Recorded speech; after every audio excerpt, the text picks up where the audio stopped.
ఈ యొక్క వర్షంలో ఇలాగా గొడుగు పట్టుకుని నడుస్తూ ఉంటే మా చిన్నప్పుడు మా డాడీ నన్ను గొడుగులో నడిపించిన జ్ఞాపకాలే వస్తున్నాయి. ఎలా నడిచి చాలా కాలం అవుతుంది. అయినప్పటికీ ఈ అద్భుతమైనటువంటి సృష్టిని ఈ యొక్క వర్షంలో ఇలాగ నడవటం బట్టి చూస్తూ ఉంటే వర్షం అవసరమా మనిషికి అనిపిస్తారు.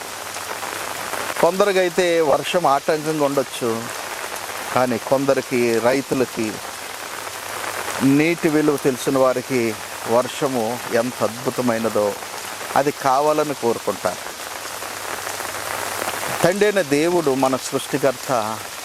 ఆయన అందించినటువంటి ప్రకృతి వరాలలో ఫలవంతములైన ఋతువులు కూడా, వాటిని బట్టి కలిగే వర్షము కూడా ఎంతో ప్రాముఖ్యమైనది.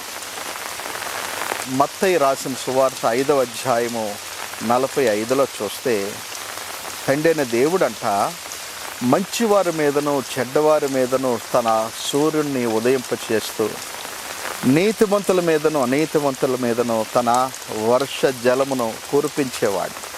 కాబట్టి వర్షం పడుతుందేనంటే దాని వెనక ప్రకృతి, ఈ యొక్క సృష్టి తనకు తాను ఏ విధమైనటువంటి వాటర్ సైకిల్, నీటి చక్రం అని మనం స్కూల్లో చదువుకున్నాం, అది ఆ సిస్టమ్ను దేవుడే పెట్టాడు. అలాగే అపోస్తుల కార్యములు 14వ అధ్యాయం 17లో చూస్తే ఆయన ఫలవంతములైన ఋతువులను మనకు దయచేస్తున్నాడు.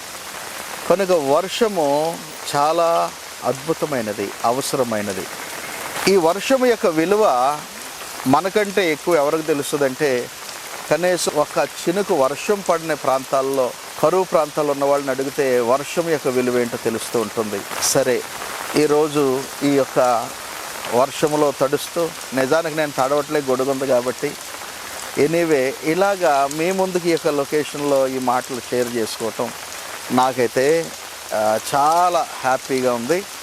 నాతో పాటు నా యొక్క టీం కూడా ఎంతో కోఆపరేట్ చేస్తున్నారు. I really appreciate everybody. అలాగే విజ్డమ్ టాక్ ఛానల్ని సబ్స్క్రైబ్ చేసుకోవడం మర్చిపోకండి. మేము అందించే కాంటెంట్ మీకు బాగుంది అని అనుకుంటే ఖచ్చితంగా అది షేర్ చేయండి. ఇంకా మీ ముందుకి అనేకమైన విషయాలను తీసుకుని వస్తుంటాను. ఈ వీడియో ద్వారా మీకు మరొకసారి సీజనల్ గ్రీటింగ్స్ అందిస్తూ సెలవు తీసుకుంటున్నాను. Thank you. Bye bye.